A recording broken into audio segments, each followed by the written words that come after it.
Em abril de 1973, o engenheiro Martin Cooper fez a primeira ligação em um telefone móvel de uma calçada de Manhattan, em Nova York. Cooper usou, na época, um Motorola Dynatec, que pesava 2,5 quilos.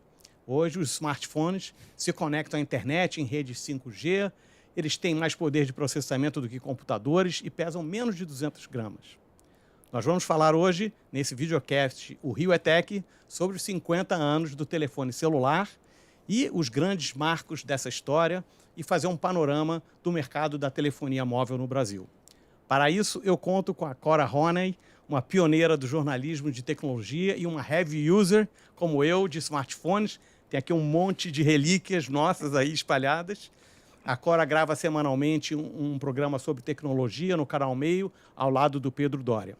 Também comigo, Fernando Paiva, editor do site de notícias Mobile Time e coordenador de inúmeras pesquisas sobre o setor. Na minha frente, Miguel Coker, idealizador de uma exposição Celular 50, que está em exibição no Museu do Amanhã, sobre os 50 anos do celular e o seu impacto na humanidade. Sejam todos bem-vindos, muito obrigado pela participação nessa edição do Rio ETEC. Cora, você que acompanhou de perto toda a evolução dos celulares, como foi o impacto na imprensa na época do feito do Cooper? E como o tema foi abordado nos cadernos de tecnologia daquela época, aqueles que você criou e participou no Jornal do Brasil e no Globo? Não havia cadernos de tecnologia. Ainda não tinha? Quando o Cooper em 73, né? inventou o celular, né? Na verdade, eu comecei o caderno do Globo, o Informática, etc., em 91. O celular, eu acho que passou mais ou menos em brancas nuvens, porque era uma coisa muito trambolhenta naquele momento, né? Não era um aparelho que você saísse falando, era um aparelho que você tinha que carregar uma bateria pendurada no ombro, ou ele era depois um aparelho acoplado a um automóvel, então você podia ligar do teu automóvel como antes você ligava da tua casa, digamos. Então era um elemento mais para filmes de James Bond ou de supermilionários da Bolsa de Valores. Não era uma coisa assim corriqueira. A coisa mais importante do ponto de vista de impacto aqui no Brasil foi quando ele chegou ao Brasil, quando a Telerge trouxe os primeiros celulares para o Brasil, a Telerge Celular. Lembra que era uma empresa aqui do Rio? Que tinha aqueles números, né, que eram considerados depois, né?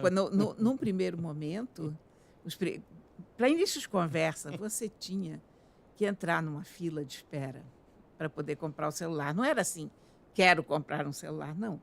Tinha uma fila de espera gigantesca, mais ou menos igual a fila do SUS hoje, tipo, não dá para descrever, com uma pequena diferença, que você tinha que pagar $1.000 de luva só para ficar na fila. Se pudesse, você botava no imposto de renda, você declarava. Isso, né, era no bem, celular né? também, Bem... nem linha fixa, Antigamente, antes desse momento dos celulares, você tinha aquelas linhas fixas que ia no imposto de renda, que era coisa que entrava em inventário, inclusive, né? Morreu, deixou 10 linhas para os filhos. E né? tinha gente que vivia de aluguel de linhas. Tinha gente que vivia de aluguel de telefone, exatamente. Mas como é que você lembra como foi o celular foi tomando mais espaço assim na mídia? Qual foi o momento fora, claro, quando chegou no Brasil, né? Aí entraram as primeiras operadoras, mas a tecnologia ali era só mais claro, um aparelho de voz, mas móvel, né? Então tinha essa coisa incrível. E mais para frente, você lembra de algum momento em que a tecnologia começou a impactar de uma maneira mais forte? Né? Tipo a internet, né? Quando os aparelhos começaram a serem conectados. Quando eles começaram a se conectar à internet, não foi com o iPhone, foi com o Symbian ainda, né? Que era o sistema que a Nokia certamente usava. Várias fabricantes usavam. O Symbian era licenciado, né? Era licenciado. Uhum. Eu acho que quando o Brasil optou por ser GSM, aquilo foi muito importante, porque você, na época, tinha um sistema chamado CDMA, e você tinha na Europa, enquanto isso, um consórcio do GSM, que era um com outro tipo de sistema. E o GSM tinha uma quantidade muito maior de fabricantes. Então, chegou ao Brasil uma quantidade de aparelho diferenciado. Você tinha coloridinhos, grandes, pequenos, assim, assado. Aí que a coisa começou a ficar interessante. E com a privatização, evidentemente. Entendi. Porque foi com a privatização. Então, o GSM deu um boost, assim, né? A gente esquece da importância que foi a opção pelo GSM. Isso. Mas eu acho que foi um turning point Legal. na vida da gente. Fernando, ao longo dessas décadas, a gente está falando aqui, o uso mudou, né, do celular, mudou radicalmente. Né? No início eram só ligações de voz, né? E jogar cobrinha no Nokia, né? Todo mundo gostava. Mas a conexão, principalmente com a entrada do 3G, mudou tudo, eu acho, né? E a gente hoje nos relacionamos em redes sociais, fazemos transações bancárias, fazemos tudo. Trabalhamos, videoconferência. Como você vê nas suas pesquisas aí e na sua trajetória essas mudanças de hábito, o brasileiro, como se insere nessas novidades, o que ele acaba gostando mais e usando mais? Tem alguma popularidade de alguma função ou aplicativo que te surpreendeu? Pô, cara, como é que as pessoas estão usando isso ou estão pagando muito para isso? Ringtone, essas coisas. Os nossos hábitos com o celular foram se transformando conforme o próprio aparelho foi se transformando, como a Clara lembrou agora, com a evolução, chegada do 3G, o GSM, etc. Você mencionou o ringtone. Houve uma época em que a gente pagava para ter ringtone, desde o ringtone monofônico e depois polifônico. As pessoas pagavam R$2, R$3, R$5, e inclusive surgiu todo um ecossistema de empresas em torno desse mercado. Joguinhos, Java, notícias por SMS, pagava para receber o aviso do gol por SMS. Eu pagava para receber o aviso do gol do Fluminense. Não tinha muito gol, mas enfim. Agora tem mais. Melhorou um pouquinho. Mas, enfim, hoje o smartphone, enfim, até todo mundo sabe isso, virou um computador, é um assistente pessoal, a gente tem tudo aqui, a gente faz as nossas transações bancárias aqui, ele é a nossa agenda, a gente assiste filmes, tem gente que lê livro no celular, eu leio o jornal de manhã cedo no celular ainda. Ele virou um companheiro o dia inteiro, né? Inclusive, eu acho até que a gente tem que tomar cuidado para não ficar. Eu falei recentemente viciado sobre nisso. o detox digital, tem gente que perde, ainda mais com a pandemia, perdeu um pouco o controle do uso, né? Agora, uma coisa que eu acho interessante, que não aconteceu ainda no Brasil, exatamente como aconteceu em alguns mercados asiáticos, é o surgimento de um super app, um aplicativo que concentra quase tudo que você quiser ali. A gente tem hoje uma grande fragmentação, aplicativos que servem para muitas coisas, você tem vários deles, tem o do seu banco, tem o do seu isso, os pagamentos. O único que poderia cumprir esse papel, e eu acho que ele está caminhando nesse sentido, seria o WhatsApp. Porque ele é hoje o aplicativo mais popular do Brasil. Segundo as nossas pesquisas, ele está instalado em 99% dos smartphones brasileiros. 99 em cada 100 smartphones tem o WhatsApp instalado. Eu preciso fazer uma pesquisa só para entender que é esse 1% que não tem e por que não tem. E ele também é o que está mais presente na home screen, na tela inicial do aparelho, que é uma outra pergunta que a gente faz para medir popularidade de aplicativos. Desde a primeira pesquisa, a gente faz essa pesquisa de 6 meses a 8 anos. Desde a primeira edição, o WhatsApp está em primeiríssimo lugar. Quais são os outros 5, assim, se você lembrasse? Em primeiro lugar, o WhatsApp está presente em 59%, na primeira tela, na tela inicial, 59% dos smartphones. Em segundo lugar está o Instagram, 56%. São os únicos dois que estão em mais da metade. Estão na primeira tela de mais da metade dos smartphones. Em terceiro está o Facebook. Olha. São os 3 primeiros. Mas o Facebook está caindo. A cada 6 meses ele cai um pouquinho. Nubank está em quarto. Nubank vem crescendo, a gente vem acompanhando esse crescimento. Está em quarto lugar, 16%. É bem abaixo, mas enfim. Em quinto, no momento, está o YouTube, 15%. Esses são os 5 primeiros no Brasil. Tá? Mas, enfim, o WhatsApp está caminhando com algumas novas funcionalidades dele para entrar nessa... Talvez virar um super app. Ele criou as comunidades, ele agora tem pagamentos dentro, ele tinha pagamento peer-to-peer, recentemente lançou pagamento, você pode fazer uma compra pelo WhatsApp. Já tem várias empresas que criaram contas dentro do WhatsApp para se comunicar, primeiramente para atendimento, mas agora vai começar a ter vendas também. Vamos ver Hoje eu onde li vai que parar. eles estão- E hoje eles lançaram os canais. Isso. é. Hoje, essa semana. Aham. E também envio de imagens em alta resolução, que me interessa muito. Não tinha visto isso. É. Agora, por exemplo, você vai na China, tem o WeChat. O WeChat é um super app. Aham. No Japão, não sei como é que tá agora, mas tinha o Line, né? Na Coreia, o Kakao. E no Ocidente, assim, o Facebook tentou meio que isso, tentou ser isso nos Estados Unidos. E no Brasil, se alguém pudesse ser, seria o WhatsApp. Vamos ver. Agora, eu vou fazer uma interrupção só em relação àquele 1%. Você não tem? Não, você sabe o que é? É Não sou eu, porque... Não, chegou um momento em que a Nokia, na Finlândia, ela dominava o mercado completamente. A Nokia era uma empresa finlandesa. E enquanto o Brasil estava, sei lá, com 20% de população com celular, Estados Unidos tinham, sei lá, tinha 30%. A Finlândia tinha 95% de penetração. 95% da população tinha celular, porque também é um país pequeno, fácil de você pôr as torres, e a empresa lá. E eu perguntei uma vez para alguém lá, digo, mas e esses 5% são pobres? Eu disse, não, esses 5% são os que não querem ter contato de jeito nenhum com aquilo. Então, tem sempre uma percentagem de iluditas ou de gente do contra ou de ideologicamente motivados que não querem. Então, você sempre tem, você sempre tem um percentual de resistentes mesmo, de verdade. Não é porque não chegou até eles, é que eles não querem, ponto. Eles podem ter, mas não querem. Exatamente. Né? Miguel, como é que surgiu a ideia da exposição sobre os 50 anos do celular?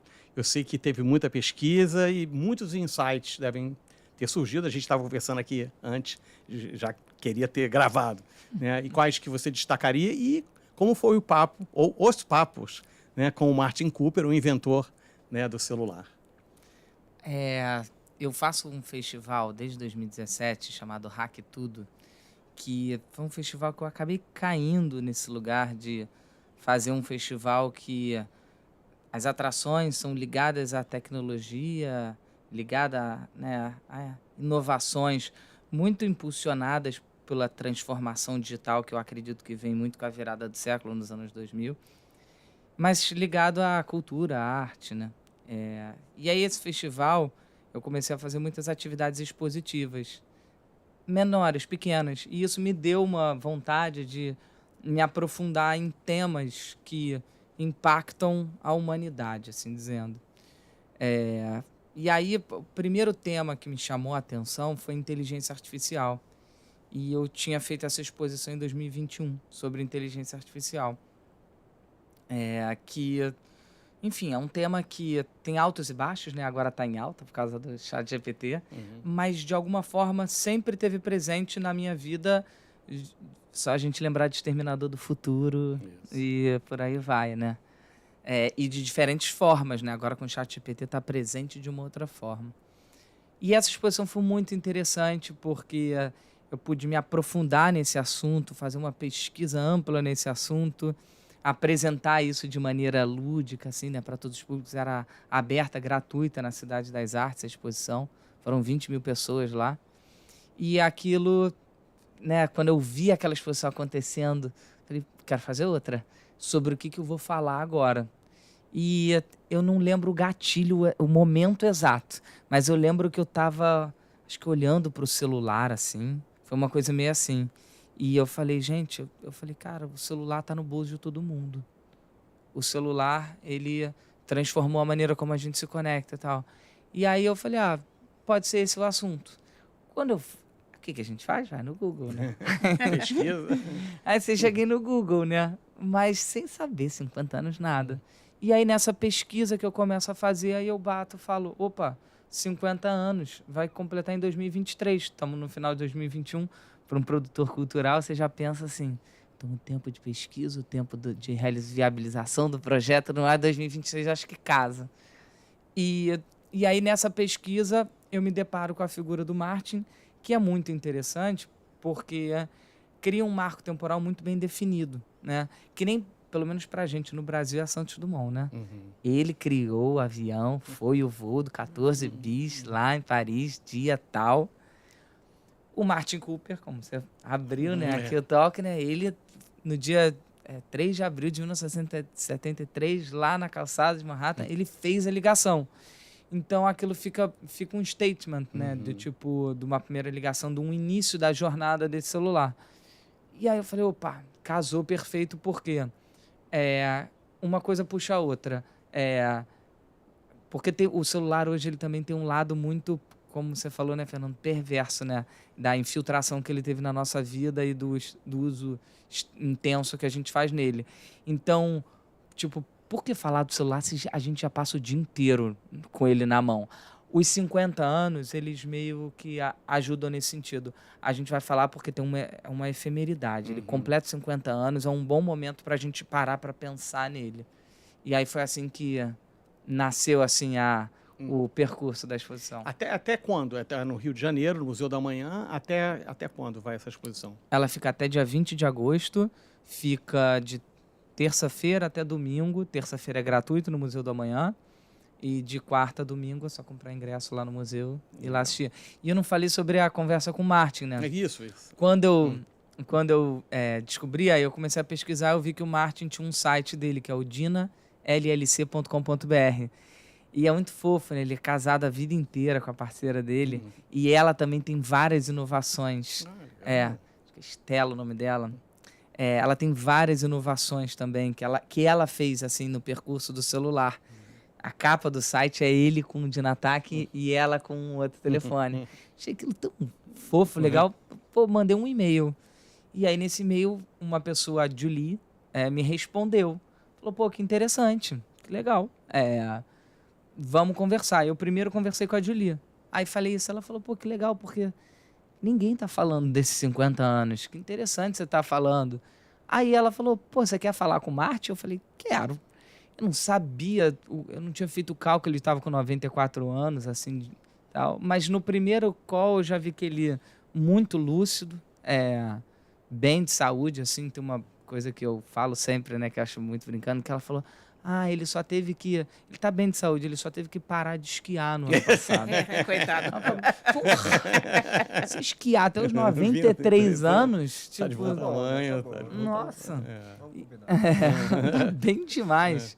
E aí, o primeiro papo já foi assim, foi de novo mais um outro statement de tipo, tenho que falar sobre o celular. Porque ele tem, o Martin, ele só queria falar sobre o futuro do celular. Ele só queria falar sobre como ele acredita que o celular ele pode ser uma ferramenta que já vem transformando a maneira como a gente se educa, como a gente chega à informação, né, e como a gente consome ela, e como que a gente pode trabalhar mais ainda para o futuro isso, né? Então, eu achei isso muito interessante, e por isso até a última sala da exposição, acho que veio esse lugar do tipo, eu não vou falar na última sala sobre o aparelho, sobre a ferramenta. Eu quero falar sobre democracia, eu quero falar sobre sustentabilidade, diversidade, cultura, saúde, educação. Como que o celular impacta esses... Aí depois teve outras conversas com o Martin, tipo... Teve uma conversa que eu trouxe a galera da exposição, e aí depois a gente teve uma outra que eu fiz uma entrevista mesmo, assim, com ele. Legal. Foi bem legal. Cora, eu como você adoro o celular, né? Adoro o smartphone mais ainda, né? Então, e a gente ao longo da vida a gente vai tendo alguns aparelhos que marcaram, né? E você vê, eu do meu lado e você do seu, a gente guarda, né, os aparelhos icônicos que a gente acha que realmente isso vai ter algum valor de informação no futuro. Eu queria que você falasse quais os celulares, talvez alguns estejam aqui, né, você te marcaram, que foram realmente surpreendentes, que você se afeiçoou. E eu vou falar depois um pouco dos meus também. Olha, eu guardei, nós dois usamos dezenas de celulares ao longo dos anos, né? Porque a gente, como jornalista de tecnologia, inclusive, a gente tem um acesso muito facilitado a esses produtos e a gente acaba vendo coisas que às vezes nem chegam ao mercado, coisas que não chegam ao mercado brasileiro, enfim. Eu guardei os que me pareceram mudanças de paradigma ou que me impressionaram muito como objetos absolutamente perfeitos. Eu continuo achando, até hoje, que o melhor telefone celular de todos os tempos foi o Nokia N95. 95. Porque se você pegar o Nokia N95 hoje, ele é um telefone pequeno, a tela é bastante... Pode mostrar para aquela câmera ali. A isso aí, tela né? é até grande em relação ao tamanho dele. Ele tem um slide com teclado embaixo. Bom, a questão é a seguinte: ele estava no ar quando nasceu o iPhone. Uhum. Agora, o iPhone, quando nasceu, a câmera era péssima. Escrever era muito difícil. Todas essas coisas que foram se aperfeiçoando nos outros telefones, o Nokia N95 fazia e bem. Quer dizer, ele foi o primeiro celular, eu acho, em que todas as coisas funcionavam da absolutamente melhor forma possível. Então, ele tinha a melhor câmera, ele tinha o melhor teclado, ele tinha a melhor bateria, ele tinha o melhor sistema operacional. Eu tive ele gravava vídeo e o iPhone não gravava vídeo. Exatamente, os vídeos eram ótimos. Olha, Era Symbian na época já? Não, era Symbian, era Uhum. Symbian. E a resolução das fotos, elas não eram fotos grandes, elas tinham poucos megapixels, mas o software era tão bom. E a lente não era Zeiss? Não é isso? Era Zeiss essa? A lente era Zeiss Pô. aqui. Era Zeiss, era Pô, um Zeiss. celular com É. lente de design não é qualquer celular. Então, a gente está falando de um celular que apareceu há 20 anos e que era tudo isso. Eu pego fotos feitas por ele, são ótimas, muitas vezes melhores do que as das câmeras digitais da mesma época. Então, eu acho que ele foi o melhor telefone. Assim, em todos os tempos, eu nunca vi nada nascer tão perfeito e se prestar tão bem às suas funções como esse telefone se prestou. Legal. E realmente foi a perfeição das perfeições. Agora, tem outros aparelhos interessantes em cima da mesa. Esse daqui, olha, é o Nokia 7650. Esse foi o telefone que eu mais usei antes do N95, porque esse foi o primeiro que teve a câmera integrada. Até esse telefone aparecer, houve um japonês, mas que nunca chegou ao mercado ocidental. Uhum. Até esse momento, você tinha câmera de celular, mas você tinha que acoplar ela ao celular. Não sei se você se lembra Lembro disso. disso. Tinha uns Eram módulos os- de câmera que você espetava. Espetava, e tal. é. Mas Super não prático. Muito pouco prático. E a gente não usava nunca, evidentemente, porque é uma coisa que você tem que espetar, você não pega. Agora, esse daqui veio com a primeira câmera, de novo, uma câmera excelente. E esse transformou a forma como a gente usa o celular. Porque até esse aqui, a gente não entendia para que um celular precisava de uma câmera. E eu me lembro de entrevistar o CEO da Nokia na época, acho que era o Olli-Pekka Kallasvuo, e perguntar para ele, mas por que um celular precisa ter uma câmera? Lembra que na época a internet era uma coisa muito lenta. Você não tinha essas conexões que a gente tem hoje. Sim. Era Para difícil. tirar, para mandar, não é? Era difícil até encontrar lugar com linha e, enfim. Aí ele disse, não, mas você imagina, esses eram os exemplos clássicos. Você está fazendo compras e você não se lembra do que você tem em casa, qual é a cor do que você precisa. Então, você tira uma foto e manda para o teu marido ou para a tua irmã, ou... Enfim, você pode tirar a foto das crianças e mandar para os avós. Não havia nem essa ideia da reportagem que virou o celular com o passar dos tempos, que virou essa testemunha ocular da história real, né? Porque hoje nada acontece sem que esteja alguém gravando com o celular. Então, esse telefone foi muito fundamental. O 7650 teve esse papel. Depois, tem muitos aparelhos que eu acho que são curiosos, como... Prova de conceito, talvez? Como Ou teste, né? Nem prova de conceito, como possibilidades, Uhum. sabe? O E70, por exemplo, da Nokia também, ele fechado, olha, é aquela câmera, né? Ele Isso. fechadinho, ele tem um teclado de telefone completo aqui. Quando você abre, ele tem um teclado normal de computador. O QWERTY, né? Que a Um gente QWERTY, um É. teclado QWERTY. Lembra um pouco o ThinkPad Butterfly, lembra? Uhum. Que você abria o computador e aquele teclado saltava para os lados. O princípio desse Nokia é o mesmo. Agora, uma coisa que me deixa muito bem impressionada é como esses telefones sobreviveram bem aos anos, porque esse aparelho está novo. Esse aparelho podia ter sido comprado ontem, né? E é um telefone que tem 15 anos, sei lá quanto tempo. Qualidade da Como é que fabricação. você guarda eles? Dentro da caixa ou... Não guardo dentro da caixa, eles ficam dentro de uma gaveta. Famosa, cara. É a famosa gaveta, que eu tenho que catar a tralha toda dentro da gaveta.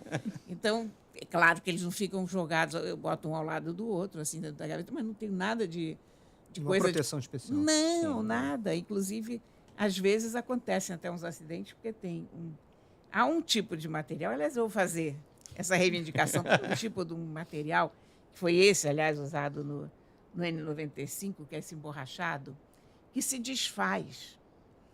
É uma gosma preta que suja tudo. Então, às vezes, acontece isso. Tem um celular ou outro que resolve se desmanchar. E ele fica meio que... Ele começa a infestar os outros, ele né? infesta os outros. E você põe a mão lá dentro, você sai com a tá mão toda tudo- preta.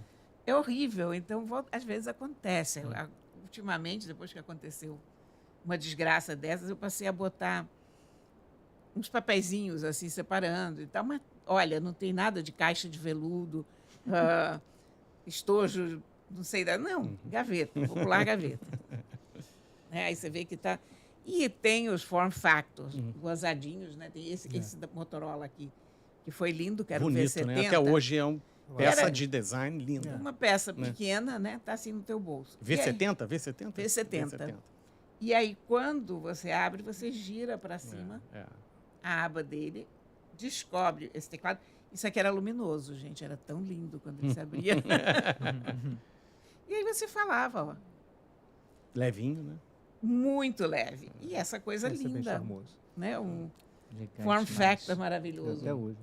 Aí tinha esse N93 da Nokia, que eu particularmente não gostei muito, porque até hoje não sou uma pessoa muito chegada em vídeo, mas ele funcionava como uma camcorder. E ele era exclusivamente para fazer vídeo. Interessante o formato perfeito. O formato de uma perfeito. camcorder, né? Perfeito. E você tinha, inclusive, aqui um botão que gira e que você segura enquanto está gravando, e se você solta ele faz pausa. Enfim, todo o controle manual dele era muito parecido com uma camcorder e com lentes das Zeiss também. Então, Alta qualidade. né? imagem fora do comum. É, Enfim, olha, teve vários telefones na minha vida que eu legal. amei muito. E um telefone que eu estou aqui, que é Esse é a paixão do pra- momento. É pra o crush do momento. Para a gente sair do passado e entrar no futuro, porque esse aqui ainda não chegou ao Brasil. Mostra lá. pra Vai cá. chegar nas próximas semanas. Esse telefone é um Motorola Razr. Você se lembra do Razr? O Razr é um telefone que eu não tenho na minha coleção. Eu lembro, Eu foi perdi, eu não sei famoso, que né? Eu acho que eu passei ele adiante para minha irmã ou para minha filha e depois não me devolveram. E Acho que o StarTech e o Razr São- foram né, os ícones, foram né? icônicos. É, Então, esse aqui é o descendente do Razr Razr. daquela época. Esse é o Razr 40 Ultra. E eu estou apaixonada por esse telefone, porque o que esse telefone tem de interesse... Eu venho usando um telefone dobrável desse formato da Samsung, o Flip Z4. Esse Razr da Motorola tem a tela externa ocupa toda a superfície do aparelho dobrado. A da Samsung não, a da Samsung ocupa, digamos, o terço inferior. Eles são bem parecidos. Eles são muito não é? parecidos em tamanho, É. em peso, muito pouca diferença. Mas essa diferença no tamanho da tela é muito importante. Eu vi já uns vazamentos da Samsung que mostram uma tela... Já deve correr atrás disso. vai né? correr. Eles vão ter um Unpacked agora em julho Já para o deve lançamento pintar do... um desse. É. Né? Mas esse aqui é sensacional. Achei lindo o aparelho, leve. E você tá. Então, para você, o futuro. Para você se adaptou bem aos dobráveis. Absolutamente. Eu ainda não tive. Você E já vou- teve algum? Não, Fernanda? já testei. Então, não, nunca tive. não. E, olha, hoje, quando a gente fala em telefone dobrável, a gente fala em dois conceitos diferentes. Tem aqueles que abrem na vertical, como um livro, né? E tem os que se abrem como um flip. Eu não me adaptei com os que abrem na vertical. Porque eu acho que aqueles são tablets que abrem. São muito grandes. Né? Ao passo que esses aqui são telefones que fecham. Uhum. Isso não é um jogo de palavras. Isso é uma questão existencial muito profunda. Tablet que abre ou telefone que fecha? Porque Tá ótimo. aquilo é grande, aquilo você precisa usar com as duas mãos, aquilo é pesado, aquilo ocupa um espaço enorme. É lógico, se você é um commuter lá nos Estados Unidos que pega o trem ou o metrô e vai passar meia hora, 40 minutos até chegar no trabalho, aquilo faz todo sentido. Mas, É um grande amigo meu, que é executivo, vive pra lá e pra cá, ele só quer saber desse Pois grandão com a tela enorme. Olha essa para tela. quem passa muito tempo no trânsito, num país seguro, em que você pode exibir o teu eletroeletrônico dentro do transporte público, está tudo ok. Aqui no Rio eu não recomendo. No Brasil eu não sei. Por outro lado, isso aqui é muito útil, porque isso daqui é pequeno, é leve, cabe na bolsa. E tem mais uma coisa que eu tenho notado com o uso, que é o seguinte: eu tenho usado menos o celular. Porque fica fechado. Porque Talvez ele fica. uma- Não, porque ele fica fechado e as coisas. Assim, a maior parte das vezes que você olha para o celular é para ver as horas, para ver uma notificação. Não é coisa que você realmente precise usar o celular. Mas se você pega o teu celular, que tem a tela enorme, e você vai ver as horas, você só quer saber as horas. Aí, por acaso, tem uma coisa Aí legal abre aquele- no Instagram. Vamos ver só o que está acontecendo Pronto. no Instagram? 1 hora perdeu. Vamos dar uma olhada no TikTok, É. vamos para o Twitter. E nisso, quando você olha, você perdeu meia hora, você perdeu 2 horas. E aqui não, aqui você resolve exatamente o que você tem que resolver. Nesse aqui, então, é uma coisa mais complicada, que aqui você consegue chamar Uber, você consegue mandar e-mail, você consegue fazer tudo nessa meia tela. E eu acho que a gente vai lucrar emocionalmente com o uso desse formato. Bom saber. Fernando, tem alguma pesquisa que você acha interessante que tem a ver com essa questão do formato? E outra pergunta, o papel das operadoras deve ter mudado muito, né? Como você falou lá atrás, as operadoras eram fornecedoras de conteúdo, a gente não tinha aplicativo, não tinha nada, tinha voz e uma cobrinha ali, e aí eles começaram a fornecer conteúdo. Como é que está o mercado em relação a isso? Como é que as operadoras estão se virando para essa nova realidade, onde o conteúdo agora é do próprio cliente, né? Como é que funciona isso hoje? Na era pré-smartphone, digamos assim, que foi ali do 2G, do 3G, todo o conteúdo que entrava no celular era controlado pelas operadoras. Os celulares não acessavam a internet propriamente dita, eles tinham alguns canais de acesso que eram controlados pelas operadoras. Então, para você comprar um ringtone, para você assinar um serviço de SMS ou baixar um joguinho, na época era um joguinho Java, eram as operadoras que definiam esse conteúdo. Então, elas tinham equipes enormes, tinha um diretor de serviços de valor adicionado, que era como eles chamavam esse serviço, né? SVAs, ou VAs em inglês. E agora, com o smartphone, elas tiveram que reposicionar e repensar a estratégia, porque com o smartphone, com as lojas de aplicativos, o usuário começou a conseguir acesso a conteúdo e acessar a própria internet, independentemente do operador, enfim. Hoje o que a gente tem são as operadoras buscando parcerias com grandes players de música, de vídeo, de livros, de jornais, de revistas, enfim, de conteúdo, para colocar alguns desses serviços como parte dos seus planos, pós-pago, ou pré-pago, ou controle, que está ali no meio do caminho. Tiveram que se reinventar. O interessante é ver as operadoras, inclusive, agora expandindo para fora de telecom. Algumas dessas parcerias que elas estão buscando não são mais parcerias de conteúdo para o uso no celular. Até pode ser para o uso do celular, mas não é mais só conteúdo. Então, você tem operadoras criando serviços de pagamento, carteiras digitais, às vezes, muitas vezes, com parcerias com bancos ou fintechs, serviços de saúde, não exatamente plano de saúde, mas serviços de acesso, você ganha exames mais baratos, coisas assim, enfim. Eles não chamam de plano de saúde, tem um outro nome, porque plano de saúde é regulado, enfim, tem outras questões.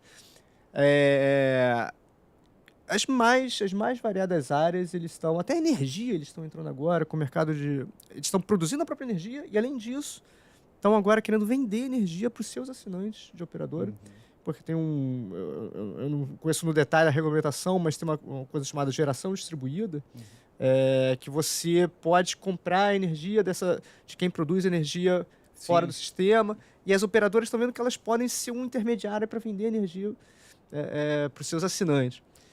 Então é curioso ver as operadoras expandindo suas fronteiras para outras áreas, fora de conteúdo, mas geralmente com parceiros. Miguel, e em relação à exposição, já tem um tempinho, né, que ela inaugurou, não é isso? Foi dia 22 de maio.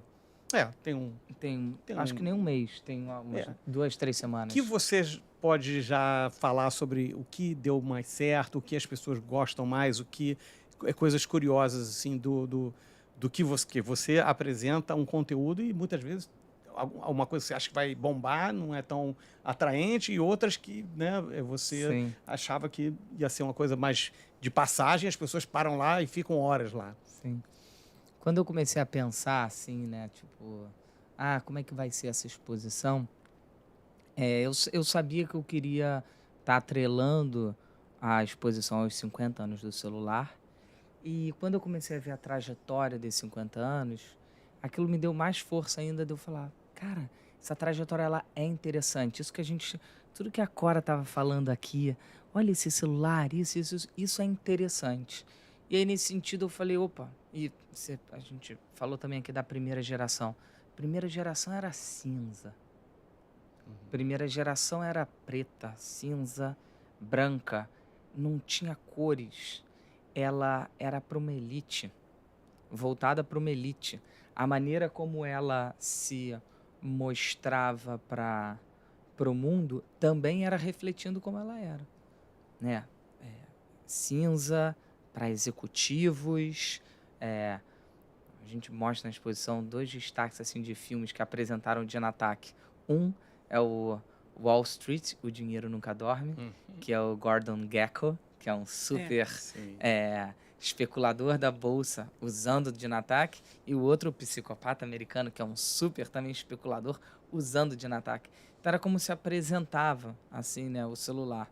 E aí quando vai para a segunda geração, a gente vê o celular todo, as telas verdes, né, que elas chegam, né, e a segunda geração ela é digital. Então ela permite a tela com você interagir com a tela, né? Chega o SMS, que muda o comportamento também de como a gente usa o celular.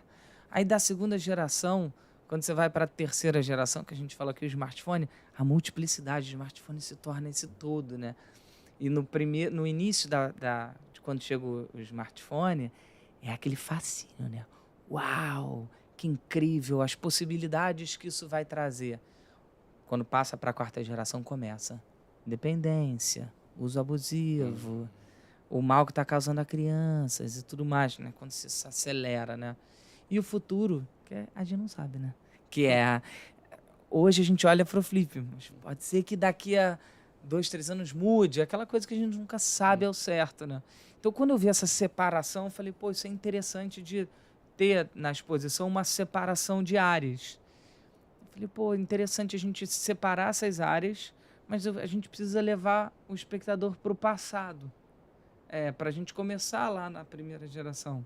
E aí esse conceito do buraco negro, ele se encaixou, porque eu falei, pô, o buraco negro, quando você entra, ele distorce o tempo, né? Então, te distorce o teu tempo e você vai parar no passado, né? O Museu do Amanhã tem uma característica que é o museu de maior frequência da América Latina. Então é um museu que, assim, eu estava comentando, terça-feira, dia gratuito, assim, é uma loucura de gente. Então não dá para você fazer uma exposição muito minuciosazinha. Você tem que ter uma coisa que tenha espaços para as pessoas passarem, fluxo de pessoas grande, assim. E aí, só que ao mesmo tempo, quando você começa a pesquisar o celular, você vai vendo cada informação, cada detalhe, que a vontade, né, de quem está fazendo pesquisa é colocar tudo, né? Quero colocar tudo, aí você vai cortando, né? O que dá para colocar, o que não dá para colocar. E aí um lugar que a gente chegou foi cada sala, seguindo também a curadoria do museu, cada sala tem uma experiência visual, sonora e ao mesmo tempo ter uma parte de conteúdo. Porque como o museu ele tem um alto fluxo de todos os estilos de pessoa, tem gente que gosta de passar e sentir aquela experiência visual, olhar aquele acervo e ir passando. E tem gente que gosta, se eu vejo assim, né, nessas semanas, tem gente que gosta assim, olhar cada eu sou esse chato, conteúdo. Chato não, interessado, né? Eu vejo tudo, eu vou em qualquer museu, leio tudo. cara. É o tipo de pessoa que eu mais gosto, assim. Até para depois vir falar, né? Falar sobre isso, né? Então, foi isso, assim, essa construção, assim, que a gente foi fazendo. Quando a gente estava pensando como ia fazer as salas e eu estudando os conceitos, aí, por conta dessa questão do museu, algumas coisas dava para fazer, outras não. Por exemplo, a primeira geração tem uma questão do corte do fio, né? Da mobilidade se tornar uma liberdade, de criar isso, essa possibilidade da portabilidade, mobilidade e tudo mais. Então eu tinha tido uma ideia que era de ter uma cama de gato de fio, que você ia passando na cama de gato e que esse fio estava conectado da cama de gato num telefone fixo. E quando você passasse a cama de gato, você desce de cara com o Dynatac. E esse fio, ele chega perto, mas não encosta no Dynatac. E o Dynatac tá livre, ele tá... Só que isso era impossível no Museu da Manhã, que entram, assim, 300 pessoas ao mesmo tempo. Então, a gente foi, assim, reestruturando, né? E aí... A ideia era muito boa. Não dá para adaptar de algum jeito. não sei, talvez num outro momento. Espaço, talvez. Pô, até isso foi parte da pesquisa. O nome do livro do Martin Cooper se chama Cutting the Cord, Cortando a Corda. Porque, de fato, é uma revolução, né? Sim. Vou até falar sobre isso depois das revoluções que eu vi. E aí a gente começou a ver, assim, falar assim, como aqui que a gente estava conversando, né, agora, como cada telefone ele tem uma estética muito interessante, muito parecida, e as gerações.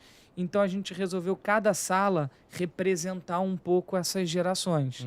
Então a primeira sala, as gavetinhas são os flips, né? Do PT-550, que é o primeiro celular que chega aqui no Brasil. Que é, enfim, da Motorola, que tem aquele flipzinho, o tijolão, né? Que tem aquele flipzinho clássico. E aquela anteninha que sai, não é isso? E aquela anteninha que sai. Que quebrava o tempo toda hora. todo. Ele tá lá. E aí, Tinha horror daquela anteninha. E os flips até tem uma coisa que é tipo, como que era o celular? Era analógico e você só ligava. Então os flips, eles são formas de você consumir conteúdo analógico. Então você abre aquilo ali e tá o conteúdo ali dentro. E você ter aquelas luminárias com os LEDs para você consumir o conteúdo ouvindo, né? Que é a ligação das pessoas falando. Aí quando vai para a segunda sala, a gente vai para esse outro esquema que é quando vira digital, quando chegam as telas. Mas aquelas telas ainda que você não toca. Você não mexe na tela ainda, né? Então você consome o conteúdo na tela, mas você não chega a tocar. E já indo na tua pergunta, já mais especificamente, assim, depois a gente vai para a terceira geração, que a gente fez o que a gente chama de templo, aquela grande painel de LED, assim, né, em formato de vários smartphones. A ideia era justamente falar sobre esse fascínio, um momento de uau, que incrível.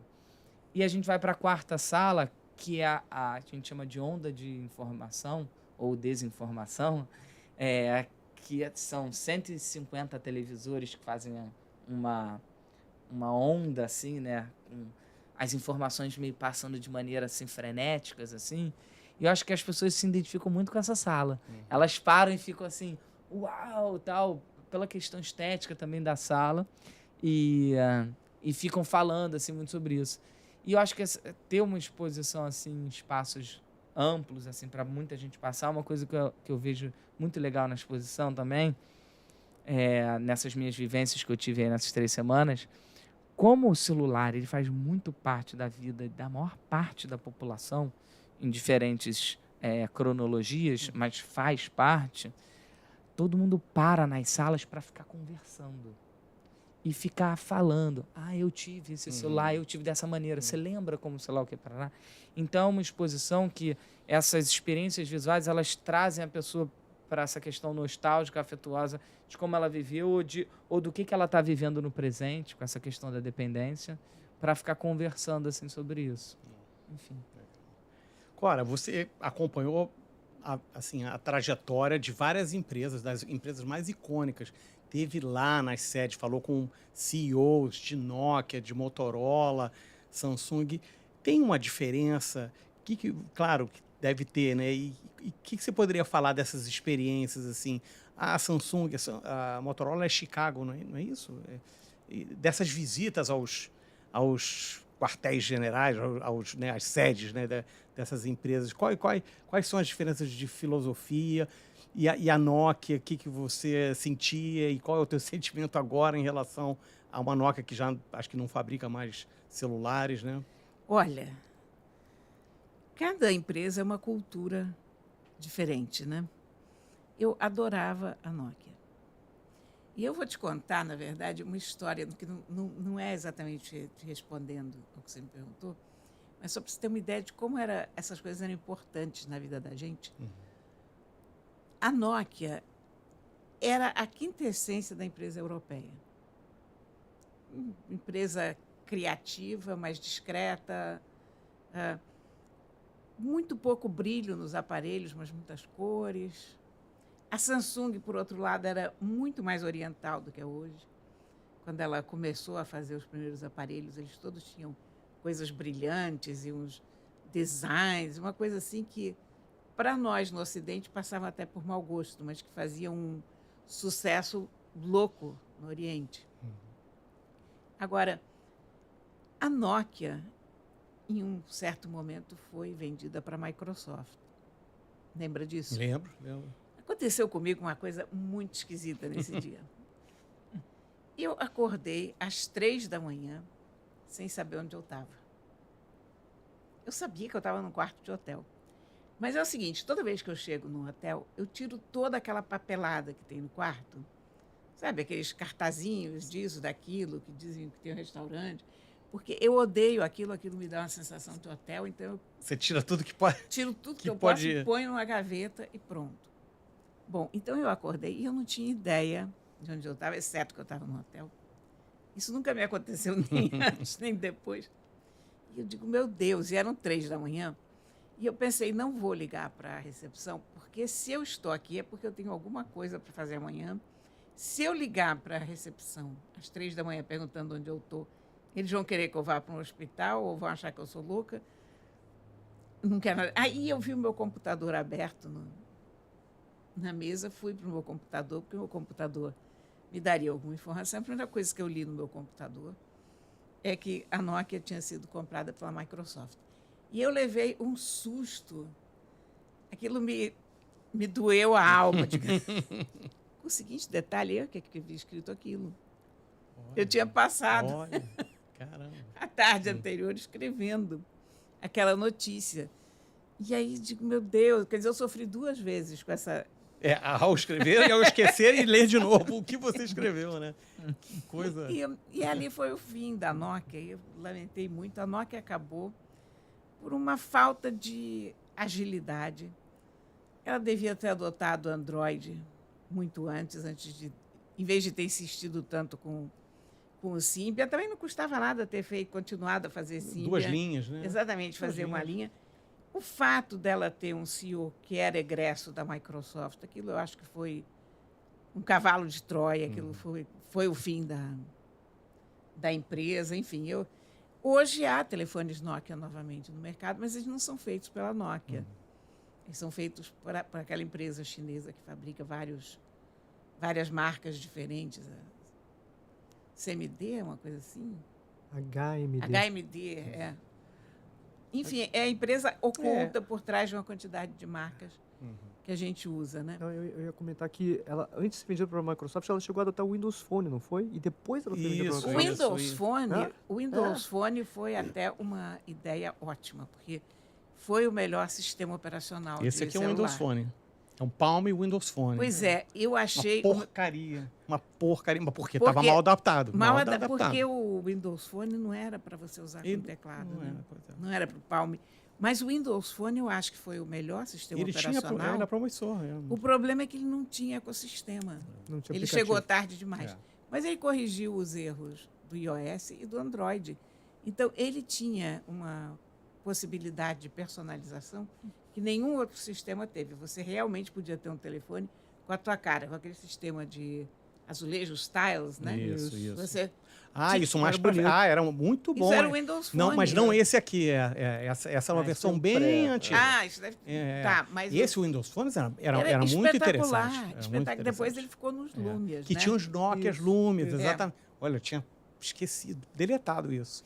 Eram bons telefones, né? Teve um Lumia especificamente, acho que era o 1020, que tinha uma câmera tão espetacular que ele tinha uma bolota preta, assim, um ressalto preto desse tamanho nas costas. Ele era amarelo ou branco. Era de 100 e tantos megapixels, não era isso? Era a melhor câmera que já Foi fizeram. a melhor câmera que já apareceu. Só que as fotos eram muito grandes, não cabia. Ele não tinha memória para segurar as próprias fotos. Mas você podia usar cartões de memória, muito embora os cartões de memória naquela época fossem ainda muito, muito restritos. Você ainda não tinha de 1 terabyte, por exemplo. Você tinha de... Acho que na época o máximo era 128, mas se você carregasse 2, 3 cartõezinhos, era um espetáculo de uma câmera realmente muito, muito boa. E a Motorola? Qual é o teu sentimento? Qual é a vibe da empresa, assim? Cara, a Motorola tem uma coisa espetacular, que é a coisa da democratização do telefone, sabe? O Moto X foi ela foi a primeira fabricante de celulares do mundo. Agora, depois, num determinado momento, ela lançou um aparelho que eu acho que mudou a forma como a gente mexe com o celular, ou como o mundo passou a se relacionar com o celular, que foi o Moto X. Porque até aquele momento, você tinha uma coisa seguinte: ou você tinha um telefone muito caro, e nesse caso muito bom, ou você tinha um telefone barato e muito ruim. Não havia a ideia de você ter telefones intermediários, de telefones que você pagava um preço razoável e o telefone era bom. E possivelmente até muito bom. Não era topo de linha, mas era ótimo. Essa categoria não existia. De repente, ela lança um telefone chamado Moto X, que era, de uma certa maneira, barato em relação aos topos de linha daquela época, e, ao mesmo tempo, muito bom. Ele era altamente customizável. Muito customizável. Você entrava no site, você escolhia, cara, sensacional. Você podia escolher as costas, tinha madeira, tinha couro, diversos materiais diferentes. Muito inovador aqui. E o aro, né? Se você queria botar em metal, plástico, que cor que você usava, nos botões. Aquilo foi um aparelho absolutamente fenomenal. Depois ela deu um passo adiante com o Moto G, lembra? Que aí o Moto G virou o rei dos intermediários. Então, toda a coisa da Motorola, a Motorola também foi muito criativa. Naquela época em que a Nokia estava mexendo com várias experiências visuais, a Motorola estava, sobretudo, experimentando com coisas sonoras. Ela lançou vários telefones chamados Rocker, lembra? Lembro. CKR, uma coisa assim, né? Que tinha o iTunes. Exatamente. Isso. O iTunes era do iPhone, mas era um sistema parecido. Não, acho que não era, não. Não era integrado ao iTunes? Não me lembro. Era integrado. Acho que era. Foi logo antes do iPhone. Foi antes do iPhone. Foi antes do iPhone. Foi. Uma coisa vermelha, um vermelho. Era o Sony Ericsson. Será que eu acho que era um Sony Ericsson laranja. Não sei. Eu acho que era o Motorola Rocker. Acho que esse Motorola Rocker se integrava... Que era uma onda de você começar a ouvir música. Isso. Exatamente. Isso. Quer dizer, foi... Enquanto a Nokia estava... A Nokia tinha som também, mas nada que chamasse muita atenção. Ela estava voltada para essas câmeras, super câmeras e filmadoras, não sei o quê. E a Motorola na coisa do som, consistentemente, né? Agora... Com o Moto X e o Moto G, o mundo mudou. Porque, a partir daquele momento, não se justificava mais um telefone barato, ruim. Quer dizer, você fazia um telefone com componentes menos premium, digamos, mas tinha que ser bom. E com uma qualidade. Então, eles revolucionaram totalmente o mercado. Eles criaram uma categoria. A categoria dos intermediários não existia antes da Motorola se lançar nesse campo e descobrir esse filé. E até eu gosto muitíssimo da Motorola. Eu acho que é uma empresa que está indo super bem. Tem um CEO brasileiro, né? Eu não sei quem é. O Boniac. Que legal, não sabia não. O CEO da Motorola, o CEO mundial da Motorola. Legal. O Sérgio Boniac, brasileiro. E o CEO daqui, eu conheci também, é brasileiro, está há 30 anos na Motorola. Eu vejo outras pessoas, o diretor de comunicação, Gonçalo, 20 anos É. na Motorola. Isso eu acho isso bem interessante Legal. também. Assim. É. Ela é uma empresa muito sólida nesse aspecto, sabe? De continuidade, Eu vejo isso. Eu É, vejo. a Samsung tem máquina de lavar roupa, É. geladeira, sabe o que? Televisão. televisão, É. sei lá, negócio pra Agora, fazer bolo. A Samsung tem seus trunfos também. O trunfo da Samsung é o seguinte: é uma audácia de engenharia que ninguém tem igual. Só a Nokia tinha antigamente. Eles fazem. Isso é sensacional. Quer dizer, a primeira versão do Flip. O pessoal que eu ria, usei, né? Era ruim. É. A câmera era ruim, não funcionava. Mas estava lá, fizeram. Você só vai melhorar se você fizer. Se você não fizer, você não melhora, né? Então, a segunda já veio um pouco, a terceira veio espetacular. Esse quarto está maravilhoso. Enfim, eles jogam a tecnologia e não querem nem saber. Isso é bem Tem que ter audacioso. gente que faz né? isso. Eles são muito Para audaciosos. poder abrir as É. portas. Né? São Abrir os muito caminhos. audaciosos. E eles têm uma expertise de tecnologia fenomenal. Fenomenal. Samsung é um poder avassalador, né? Em termos de Quando eu tecnologia. falei assim da máquina de lavar roupa, né? Mas na verdade fazem tudo isso muito bem Mas feito, escuta, né? a primeira vez que eu estive na As Coreia... coisas são boas, né? Não, a primeira São vez que eu líderes. estive na Coreia foi em 1999, uma coisa assim. Sabe qual foi o título da matéria que eu escrevi? Um país chamado Samsung. Porque eles fazem ônibus, porque eles eram donos da principal rede de hotéis. Que doideira. Porque tudo Não sabia era disso. Samsung, né? porque Interessante. os funcionários da Samsung não pagavam o metrô, porque o metrô havia sido feito Era pela da Samsung. Samsung. E, sei lá, a coisa legislativa lá permitia o controle daquele metrô pela Samsung por sei lá quanto tempo, e, por causa disso, os funcionários da Samsung não pagavam o metrô. Tudo era Samsung. Impressionante isso. Aliás, a Nokia começou assim. A Nokia começou sendo uma empresa de papel e de borracha. Primeiro papel e depois borracha durante a guerra para fazer pneus e esse tipo de coisa. No fim, fazia tampa de vaso sanitário, máquinas de lavar, tinha tudo isso na Nokia. Até que um senhor chegou e disse, não, gente, vamos nos concentrar nessa coisa esquisita que está acontecendo aqui, que se chama telefone celular, e eles se desfizeram de todos os outros negócios. Né? Claro, voltando para a Coreia, eu achei legal você falar da Samsung. Agora eles têm uma concorrente lá muito forte, que é a LG. A Que LG. também faz um monte de coisa. E a LG recentemente tomou a decisão de sair do mercado de Foi smartphones. O que você impressionante, achou é. disso e por quê? Ótima pergunta. Olha, eu fiquei chateadíssima como consumidora, porque como consumidora eu gosto de ter muitas opções. Eu adorava os aparelhos da LG. Eles eram aparelhos mais ou menos desiguais, mas ela era outra empresa muito audaciosa. Eu me lembro que o fim da LG meio que começou quando eles lançaram um aparelho que era modular.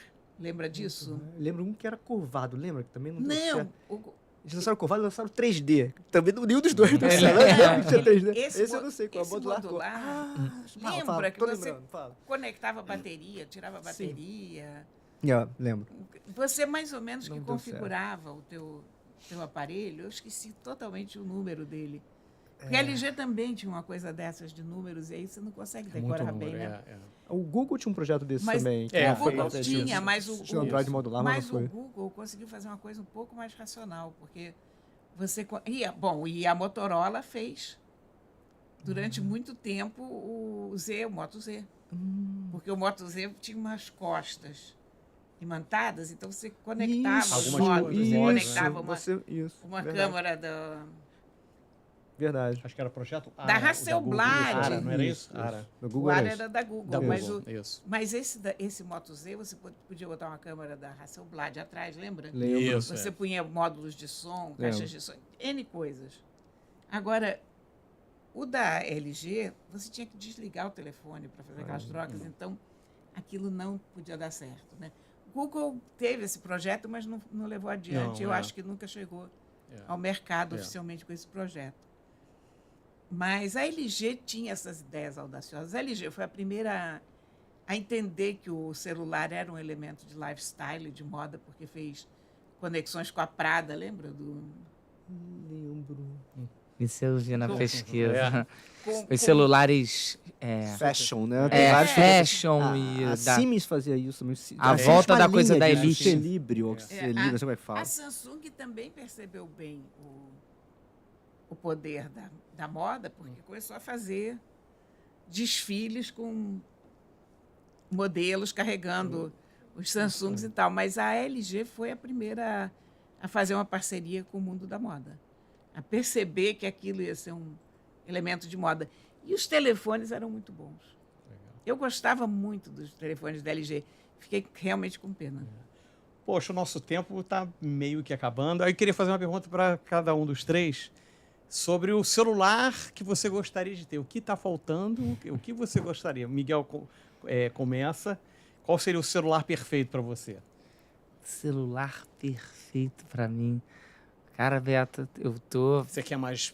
Bateria todo mundo quer, né? Não vou nem bateria. Mas você Mas- quer mais uma câmera maravilhosa? Bateria eu agora tô bem porque eu ganhei um celular da Motorola de presente. Obrigado, Motorola. E ele vem com um carregador que é um negócio louco, assim, que você bota e ele carrega em 10 minutos. Então, esses carregadores bateria eu tô bem. Mas o que eu achei interessante é que eu tô fazendo essa exposição há um tempão e eu nunca me perguntei isso. E é a primeira vez que eu tô ouvindo essa pergunta. Então eu nunca parei para divagar dentro da minha cabeça sobre isso. Eu tô começando agora. Assim, um aparelho perfeito, assim, para mim.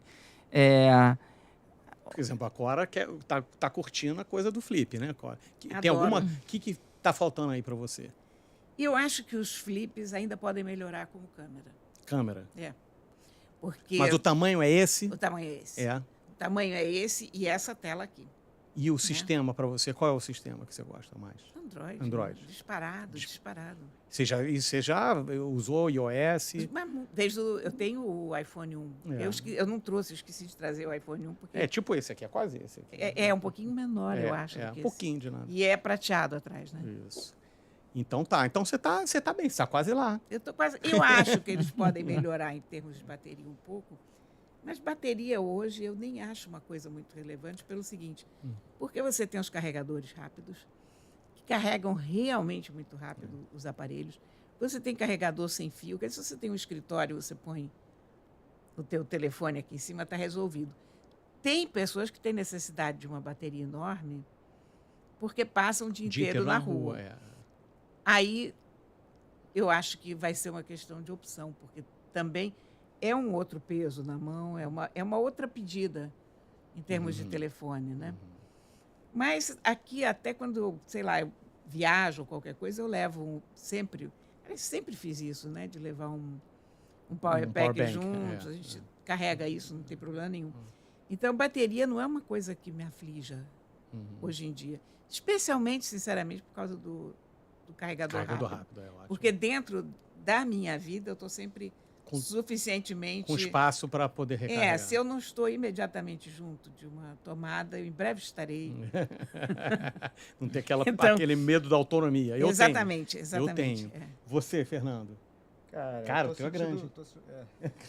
Tô sentindo falta de ter um aparador de barba. A única coisa que tá faltando. Não, mas falando sério. É Android, verdade, né? É Android também. Ele é bem fino, né, cara? Assim, esse é o S22. Ele é muito bonito. Ele tem uma câmera fora do comum. É, muito boa. Eu tenho uma coisa que eu tenho gostado nele é a canetinha, né? Esse é Hoje ele tá conseguindo sensacional. captar muito bem, escreve bem. Isso é legal. Eu tô usando Aquele grandão substitui pra tem, do caderninho. meu amigo. Tem essa canetinha. Não levo mais caderninho quando é pra alguma pauta que tem que ficar em pé. Eu tô usando esse. Eu adoro a canetinha. Mas uma coisa que eu tenho me perguntado agora, como pai, eu tô chegando no momento de dar um celular pro meu filho. Eu tô resistindo ainda, meu filho tem 9 anos. A turma toda já tem. Você Tá não vai rolando uma poder pressão resistir muito social. tempo. Você trabalha com isso? Eu trabalho com isso, tem uma pressão também. Ele, pô, pai, você é editor, você faz tecnologia no teu celular. E ele ainda não tem. O critério que eu tinha era o seguinte: quando começar a andar na rua sozinho, eu vou querer que ele tenha um celular. Então esse era o meu critério. Ainda não ando na rua sozinho, eu não faço questão que ele tenha. Só que tá ficando impossível. Todos os amigos têm, os amiguinhos já tem grupo de WhatsApp, ficam trocando e ele não faz parte. Então tem uma questão social. Então agora eu tô, cara, qual que eu vou dar pra ele? Já me convenci que eu tenho que dar. Agora, qual? Não quero dar um super telefone. Mas também, sei lá, tem que ser um que a gente também consiga... Tem softwares que você consegue controlar. Hoje ele já tem tablets, a gente controla o que eles veem no tablet e tudo mais. Mas eu tô nesse momento, cara, qual é o aparelho ideal para uma criança? Eu dei Motorolas para os meus netos. Mas qual? A essa altura eu já nem sei, porque eles estão com 13 anos e eles já têm alguns anos que eles estão com... Eles começaram com que idade? Essa é uma coisa que eu queria saber. Pesquisa aqui. Acho que em torno dos 10 anos. É, né? isso aí, né? Isso, tá chegando. Os amiguinhos que ele tem 10. Foi ele tá com o 9, quase 10. tempo... Que loucura. Não tem... Eu acho que eu tive aos 16, 17. Assim. Jura? Mas ele é uma geração... Não. Ah, 37 sim, claro, anos. claro. Eu vou falar de mim. Assim, eu tô satisfeito. Eu não experimentei o Android ainda por uma questão de compatibilidade com algumas coisas que eu uso aqui de computador. Eu sou todo desmembrado.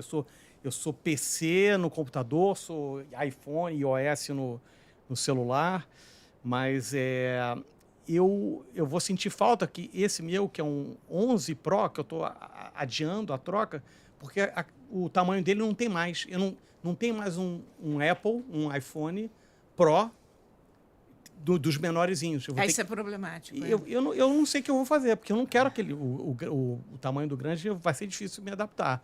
Mas, assim, porque eu não gosto de celular grandão. Pois é. Comecei a namorar aí teu flip aí, entendeu? E eu quero experimentar o Android, porque minha vida foi Palm. Isso eu queria mostrar para vocês. Esse é o aparelho que eu mais gostei na vida. Na vida. Porque todo mundo usava aquelas agendas, acho que era Psion. Como é que era o nome daquelas agendas? Era Psion. Psion, né? Que isso aqui era muito... Eu usava uma chamada Clié. Clié. Era da Sony. E aí, eu vou falar só desse momento mágico na vida, quando a gente gosta de tecnologia e aparece aquilo que se soluciona, que isso era um computador de bolso, né, que eu usava e ligava ao meu PC. Só que ele não era conectado. Ele, no máximo, você usava um modem de 33.6 da US Robotics, uma coisa absurda, mas não era para falar. Eu queria alguma coisa na rua que falasse. Então, eu tinha que sair com o meu Nokiazinho, que esse é um Gradiente, mas era um Nokia tipo esse aqui. E aí, quando eu vi isto aqui, a minha vida mudou. Isso é um trio 650, que juntou as duas coisas. Juntou tudo. Ele é meio trambolhudo, entendeu? Mas isso mudou a minha vida. Esse é o aparelho que eu mais gostei. Eu tive 2 aparelhos icônicos na minha vida, quer dizer, 3. Esse Palm Pilot, o meu primeiro computador foi um Macintosh LC, e esse aqui eu usei até ele não aguentar mais, até Aí eu tive que comprar o iPhone. Por isso, o meu primeiro iPhone é um 3GS, não é o primeiro. Até porque o primeiro era ruim, né, Cora? O primeiro iPhone era ruim. Enfim. Você só era tela touch, né? Ó, queria agradecer muito a presença de vocês. Já dava para muito mais papo, mas a gente vai ter que terminar. Fernando, muito obrigado. Obrigado.